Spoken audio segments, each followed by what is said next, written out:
நீலகிரி மாவட்டம் உதகை அருகே மறைவில் பூங்கா என்ற பகுதியில கட்டுமான பணியில ஈடுபட்டிருந்தாங்க. தனியார் கட்டுமான பணியில ஈடுபட்டிருந்தாங்க.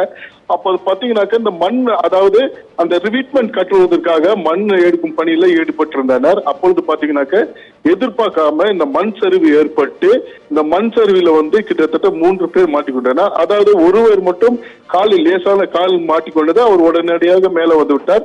மேலும் 2 பேர் முழுமையாக அந்த மண்ணில் மாட்டிக்கொண்டனர். அந்த மண்ணில் மாட்டிக்கொண்டு அவர்களை மீட்கும் பணியில் தீயணைப்பு துறையினர் ஈடுபட்டு வந்தனர். இந்நிலையில பாத்தீங்கன்னா இவர்கள் பாத்தீங்கன்னாக்கா வட மாநிலத்தை சேர்ந்தவர்கள். அதாவது ரிஸ்வான் என்ற நபர் அவருக்கு வயது 22. அவரை மீட்டு அவர் மயக்க நிலையில் உள்ளார். அந்த மயக்க நிலையில் உள்ள ரிஸ்வான் என்பவரை அரசு மருத்துவமனைக்கு கொண்டு வந்தனர். அப்பொழுது பாத்தீங்கன்னாக்கா கொண்டு செல்லும் வழியிலே அவர் உயிரிழந்திருந்தார். மேலும் இந்த கட்டுமான பணியை யாரு கட்டிக் கொண்டிருக்கிறார்கள், இதற்கு என்ன பர்மிஷன் வாங்கியிருக்காங்க, இதற்கு என்ன என்று தற்போது விசாரணை மேற்கொண்டு வருகின்றனர்.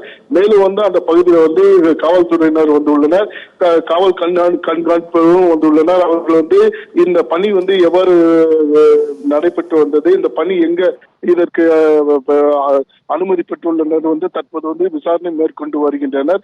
மேலும் இந்த மாதிரி வட மாநிலத்தை அவர்கள் கட்டுமான பணியில் ஈடுபட்டு அவர் ஒருவர் உயிரிழந்தது அந்த பகுதியில் பெரும் சோகத்தை ஏற்படுத்தி உள்ளது.